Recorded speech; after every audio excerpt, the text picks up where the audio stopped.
Gasket, tumatama na sa bakal niya. Ito po yung defective ng shock absorber. So makikita nyo na ayan, medyo tuyot na yung grasa niya. Tapos kapag ginaganyan mo, wala nang laro.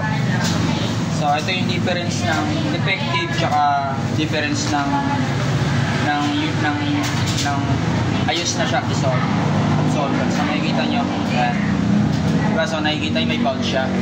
So kapag sira na yung ganito, so ang magiging epekto niyan sa machine is hindi na siya masyado, yung bounce niya pangit.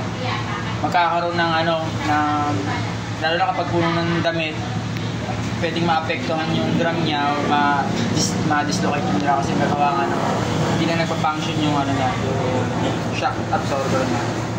So kakabit na namin dito kasi magawa ng sira na siya. Pare-pares na mountain. Hindi. Hindi ito pwedeng nasa ibabaw.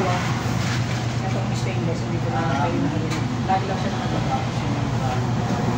May pumukpok na. Yan, sige.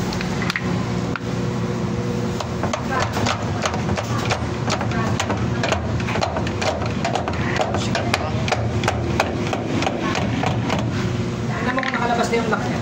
Yung ganito na, pinaka-driven. Nakalabas. Yung nakaganyan, ganyan po ang pagkabit. Hilahin mo siya. So wala na. Para hindi kami hirapan. Okay. Pagpupunutin yan.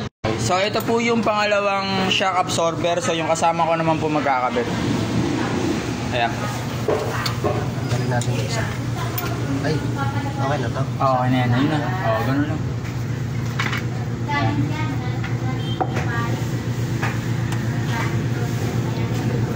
Pinutin mo muna pre yung yan lang. Ayan. Tsaka kayo eh.